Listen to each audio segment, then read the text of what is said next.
네, 안녕하세요. 이번 시간은 이제 내 주식 알고 투자하자 시간입니다.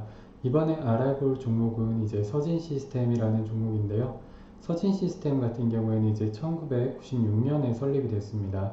그리고 2017년 3월에 코스닥 시장에 상장이 된 회사입니다.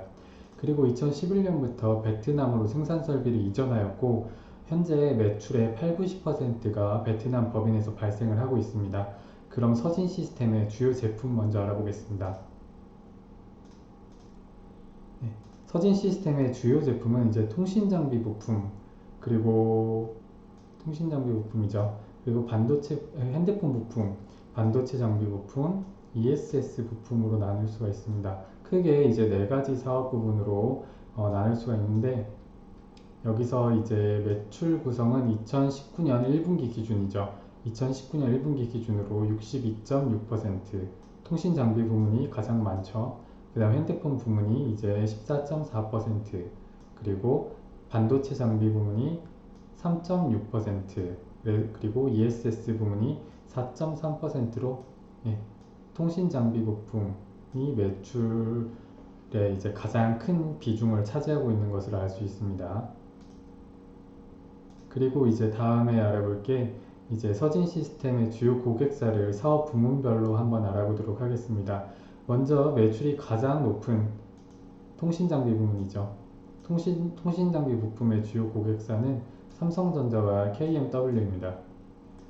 그리고 이제 핸드폰 부품도 역시 삼성전자가 주요 고객사네요. 그리고 반도체 장비 부품은 이제 램 리서치 한국법인과 싱가포르 협력사입니다. 협력사인 싱가포르 UCT가 이제 주요 고객사로 있고 ESS 부품 같은 경우에는 삼성 SDI가 주요 고객사로 있습니다. ESS 부품 같은 경우에는 ESS가 일단 뭐냐면요.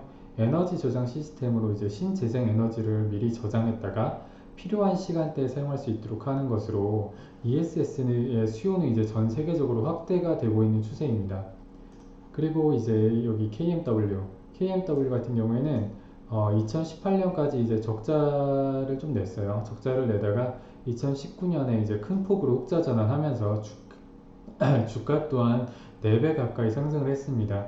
이처럼 이제 서진 시스템의 주요 고객사는 글로벌 기업들이 대부분을 차지하고 있습니다. 다음 넘어가서 그럼 매출 비중이 가장 큰 이제 서진 시스템의 이제 통신 장비 부품에 대해서 조금 더 자세하게 알아보도록 하겠습니다. 이제 서진 시스템 같은 경우에는 가장 큰 투자 포인트가 바로 이제 5G 관련주라는 점인데요. 실질적으로 이제 5G 관련 그 장비 관련주로 분류하기는 조금 어려워요. 왜냐하면 이제 RF 부품, 안테나 등 이제 순수한 통신 장비보다는 주요 제품이 이제 케이스이기 때문입니다. 그러나 이제 5G 장비 설치가 이제 본격화가 되면 이제 케이스인 알루미늄 함체의 수요는 이제 비례할 수밖에 없겠죠. 그렇기 때문에 공략해볼 만한 종목이라고 이제 판단을 하고 있습니다. 이제 먼저 왼쪽에 보이는 게 이제 RRH 케이스라는 겁니다. RRH 같은 경우에는 이제 주파수를 송수신하는 기능을 하는 통신 기지국 설치 장비를 말하는데 이 케이스 같은 경우에는 발열, 방수 등의 기능을 수행하고 있습니다. 그리고 여기 중계기는 건물 내 근거리 통신 중계기를 말하는데요. 중계기는 통신 시스템 중간에서 약해진 신호를 받아서 증폭하고 재송신하거나 찌그러진 신호의 파형을 정형화하는 기능을 합니다.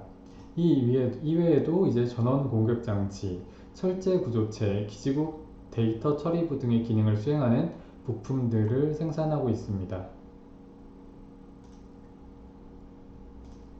네, 다음 이제 주요 제품 이제 가격 변동 추이도 한번 살펴보도록 하겠습니다. 다른 부품들 같은 경우에는요, 이렇게 핸드폰이나 반도체나 ESS 이런 부품 같은 경우에는 이제 좀 가면 갈수록 많이 줄어요. 낮아졌어요, 판매가가. 근데 가장 중요한 건 매출 부문이 이제 매출 비중이 가장 높은 통신 장비 부품인데요. 이거 같은 경우에는 이제 매년 이제 판매가가 이제 높아지는 것을 확인할 수 있습니다. 이는 이제 즉 실적이 이제 실적 개선으로 이어질 수 있는 거죠. 그러면 이제 제품의 이제 가격 변동 추이를 알아봤으면 원재료의 가격 변동 추이도 이제 함께 알아봐야 됩니다. 주요 원재료 같은 경우에는 여기 알루미늄과 철제류라고 나와 있습니다. 이제 2017년까지 알루미늄 같은 경우에는 국내에서 구입을 했어요. 근데 2018년부터는 이제 수입에 의존을 하고 있죠. 수입에 의존하고 있고 2019년도에 이제 알루미늄 가격이 많이 내려갔습니다. 근데 이제 환율 상승에 따른 이제 환위험이 조금 있는 상황입니다. 수입에 의존하다 보니까. 근데 최근 이제 환율이 1190원대에서 약간 조정을 받고 다시 1180원대로 내려왔죠. 그래서 환율 상승이 약간 이제 진정세를 보이고 있는 것처럼 보이니까 아직까지 뭐 환위험이 크다라고 할 수는 없겠습니다. 철제류 같은 경우에도 이제 작년 대비해서는 매입가 가격이 조금 비싸졌지만 이제 2017년 대비해서는 좀 매입 가격이 싸졌습니다. 이제 원재료 가격 같은 경우에는 비용에 해당을 하기 때문에 매 분기마다 이제 계속해서 추적해서 확인을 해볼 필요가 있습니다. 일단 이번 1분기 원재료 비용 같은 경우에는 이제 원재료 비용이 좀 절감이 됐기 때문에 매출 총이익이 이제 조금 더 늘어났을 것으로 이제 예측을 할 수가 있겠습니다. 네, 다음에는 이제 실적도 한번 확인해 볼게요. 실적 같은 경우에 이제 전년 동기죠. 전년 동기 대비인데 이제 매출이 굉장히 많이 늘었어요. 매출이 많이 늘었습니다. 근데 그에 비해서 이제 원가율이 전년 동기 80%에서 이번 분기에는 75%로 5% 가까이 이제 절감이 됐죠. 원가율이. 그리고 판관 비율도 마찬가지로 매출 총이익 대비해서 전년 동기 39%, 이번 분기에는 36%로 이제 3% 가까이 절감을 했습니다. 그래서 이제 매출은 증가하고 비용은 감소했으니까 이거는 이제 곧 순이익 증가로 이어지기 마련이겠죠. 그래서 분기 순이익 보시면 매출 증가 대비 단기 순이익은 훨씬 더 큰 폭으로 상승했습니다. 무려 전년 동기 대비 이제 2배 가까이 상승을 했습니다. 다음 이제 재무상태표를 통해서 이 회사가 재무적으로 안정적인지 또 어디에 주로 투자를 하고 있는지도 한번 알아보겠습니다. 먼저 이제 유동자산보다 유동부채가 좀 더 많은 것을 볼 수 있어요. 근데 유동자산 같은 경우에는 이제 1년 이내에 현금화할 수 있는 자산을 말하고 유동부채는 이제 1년 이내에 상환해야 할 부채를 말하잖아요. 근데 이제 유동비율이 100%가 넘기 때문에 재무적으로 조금 불안정해 보일 수가 있어요. 그렇지만 이제 보시면 매입 채무가 이제 여기 유동부채의 거의 절반을 차지하고 있기 때문에 재무적으로 뭐 그렇게 불안정하다라고 할 수는 없습니다. 그리고 또 보시면 이제 금융자산보다는 여기 유형자산이 이제 전기 대비해서 많이 늘었습니다. 이는 이제 이 서진 시스템 같은 경우에는 투자용 자산보다는 사업용 자산에 더 크게 투자를 한다라고 이제 생각을 하시면 되는데요. 유형 자산이 증가했다는 것은 뭐 제품을 생산하기 위한 뭐 기계 장치 같은 것이 늘어났다고 보시면 되죠. 그리고 다음에는 이제 또 제가 중요하게 보는 것 중 하나인데 바로 가동률입니다. 가동률. 가동률 보시면 이제 점점 늘어나는 거 보시죠. 수주가 점점 늘어나고 있기 때문에 공장 가동률 또한 높아지고 있는 상황인데요. 보시면 이제 아직 상방으로도 한 20% 이상 20% 이상 더 가동 가능한 상황임을 이제 함께 확인을 할 수 있죠.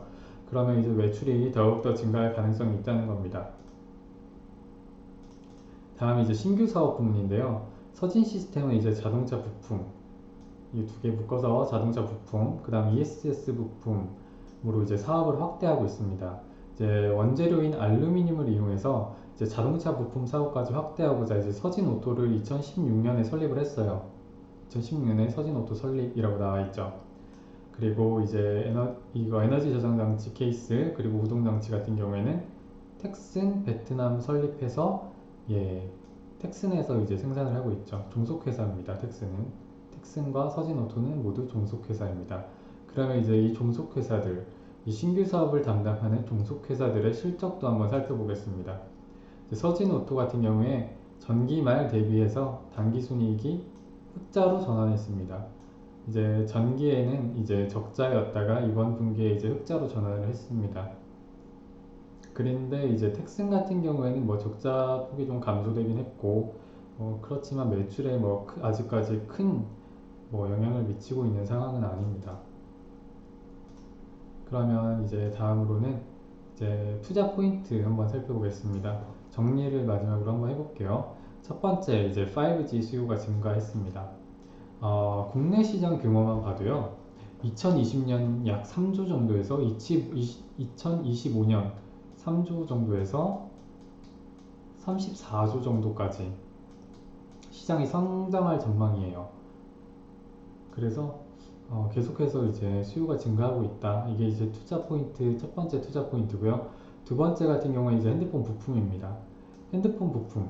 이제 삼성전자에 납품을 하고 있어요. 서진 시스템은. 그리고 갤럭시 이번에 S10에 반응이 굉장히 좋았고, 그리고 1분기보다는 보통 핸드폰 부품은 3, 4분기에 더 많이 팔리는 계절성을 갖고 있어요. 그리고 이제 매출 비중도만 봐도 2018년에 한 17% 정도였지만 2019년 1분기에만 벌써 14%가 넘었습니다. 그래서 앞으로 3, 4분기에는 매출에 더욱더 긍정적인 영향을 미칠 것으로 보여집니다. 그 다음 이제 세 번째는 자동차 부품 사업이죠. 신규 사업이죠. 이제 아까 말씀드렸다시피 서진오토 이제 분기 순이익이 흑자로 전환했고, 그 다음에 이제 2차 전지 관련해서도 이제 케이스를 생산하고 있어요. 그래서 2차 전지 수요 확대로 매출이 더욱더 늘어날 것으로 전망을 하고 있습니다. 마지막으로 이제 ESS 사업인데, 이거 같은 경우에 최근에 이제 화재로 인하여 문제가 조금 있었죠. 그렇지만 이제 정부에서 이제 ESS 사업 활성화를 위해서 화재 원인의 조기 분석을 이제 추진하고 있고, 화재 원인 결과 발표를 이제 앞두고 있습니다. 그럼 원인 결과가 발표되고 그 화재 원인이 해결된다면 ESS 부문의 매출 또한 이제 크게 늘어날 것으로 보고 있습니다. 그래서 추후 실적 또한 이제 계속해서 좋아질 것으로 이제 판단을 하고 있어요. 그다음 마지막으로 이제 차트도 한번 보실 텐데요. 이제 이건 1시간봉입니다. 1시간봉. 이제 기술적 분석 같은 경우에는 이제 그때그때 대응의 영역이다 보니까 정확하게 찝어서 말씀드리기는 조금 어렵습니다. 뭐 그때의 지수도 봐야 되고 수급도 봐야 되고, 이게 뭐 힙소는 아닌지, 뭐 속임수요. 그리고 지지가 되는지 이것저것 확인할 게 굉장히 많거든요. 근데 일단 여기서 파란색 선 있죠. 여기 파란색 선이 이제 28,100원 구간인데, 여기를 이제 만약에 상방 돌파해 줄 경우 손실률을 0으로 잡고 대응하시면 될 것 같습니다. 즉 다시 하방으로 이탈할 경우 뭐 빠르게 매도한다든지 이런 방식으로 일단 리스크를 관리할 수 있겠고요. 만약 돌파가 안 되고 여기서 하락이 나온다면 이제 26,000원을 손절가로 잡고 26,000원 부근까지 이제 분할로 한번 대응을 해볼 수가 있겠습니다. 그리고 목표가 같은 경우에는 이제 실적만 놓고 봐도 뭐 3만원 이상은 충분히 갈 수 있는 종목이라고 판단을 하고 있습니다. 따라서 뭐 차트 흐름에 따라서 대응만 잘 해주신다면 충분히 큰 수익을 낼 수 있는 종목이라고 생각을 하고요. 그럼 여기까지 이제 내 주식 알고 투자하자 시간은 마무리를 하겠습니다. 이제 목표가는 3만원 이상으로 잡아드리고요.